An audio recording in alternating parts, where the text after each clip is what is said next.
Hello, friends. Have you ever wondered why our efforts are so important? Simply because the value of any product or service increases with effort. For example, many people wonder, why is wine aged for many years so expensive? From a scientific point of view, this is explained by the special properties of wine acquired over time. But in fact, it is not the wine that ages, but the people who abstain from the temptation to drink this wine for a long time. Just imagine, today is Friday, you bought a bottle of good wine to open it in the evening and drink, but then for some reason you abstain and do not open this wine. Tomorrow this wine will taste a little better to you, because a day of its aging has passed. It will become more desirable to you, and anticipation of future pleasure will appear.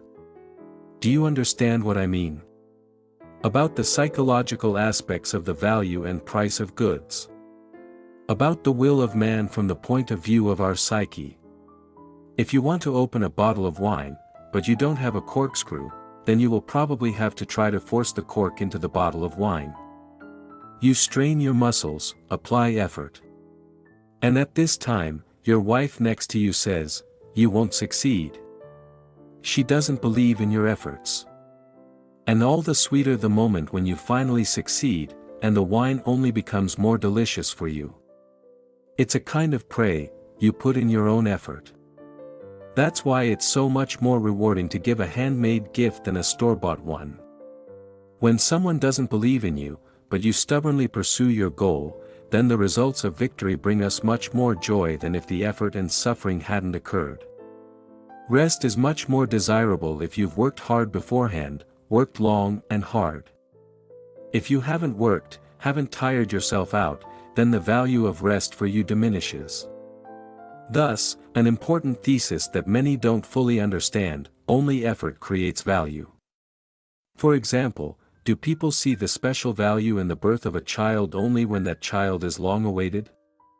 When conceiving has been difficult for a long time, when in vitro fertilization methods were used, for example, both spouses underwent long treatments.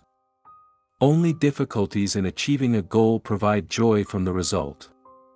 Hence the popular saying, "We don't treasure what we have now, and when we lose it, we cry." If you already have your own home, you don't value the opportunity to live in it as much as those who are forced to rent housing for many years, paying money to strangers. Effort is very important, because only it provides added value. Have you seen how, upon entering an expensive hotel or an expensive restaurant, a smartly dressed doorman greets you and opens the door for you? It would seem, why? There are automatic sliding doors with a photocell, right? They're even installed at supermarket entrances. It's a cheap technology. But it doesn't take into account the psychological nuances of human life. People prefer having a live person open the door for them. It elevates their self-esteem, it affects their self-esteem. That's why robots and artificial intelligence will never completely replace humans. We're not so pleased to watch a robot at work. We like to watch other people work, to rise above them. That is why video blogs have become popular, where viewers watch painstaking work, cooking, chopping wood, cleaning, working in the garden. Billions of people love to watch this. Contemplating how others work.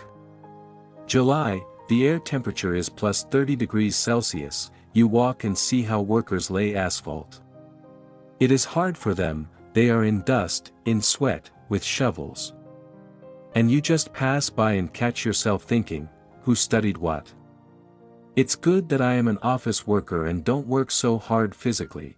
But when you are forced to hang around for hours in a stuffy office and look at those who get money even easier than you, then your mood immediately worsens. It is nice to look at those who are worse than us, who are poorer than us, who are forced to work more than us, who are less beautiful than us. People like to feel their superiority in watching others work hard. Why can't a very rich person become a successful stand-up comedian or blogger? Why won't he succeed in telling stories? Because he will talk about his life, how he lives in a luxurious house, swims in a pool, has a servant, drives a luxury car with his own driver. And most people won't like listening to this, even if the jokes are sparkling and talented.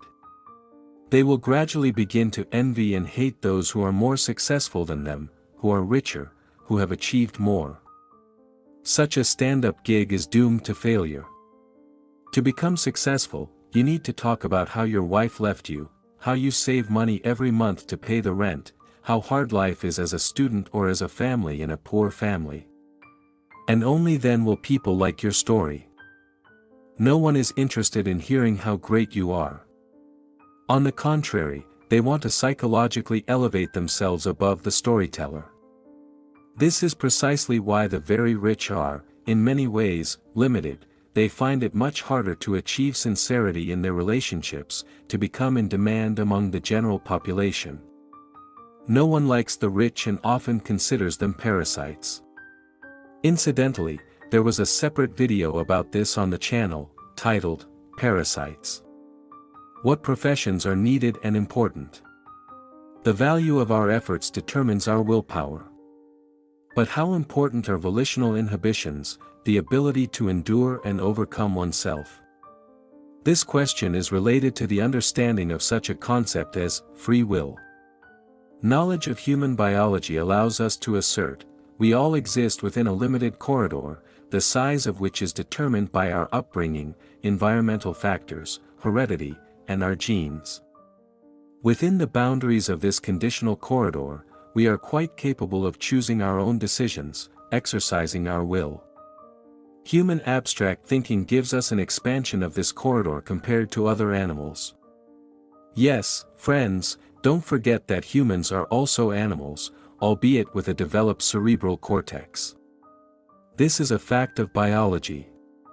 It's hard to accept that we are merely living biological machines that act based on genetic predispositions and environmental patterns. Yes, our corridor is certainly much wider than that of other animals, but absolute free will, unfortunately or fortunately, does not exist. Renowned scientist Robert Sapolsky wrote about this in his book, Determined, A Science of Life Without Free Will.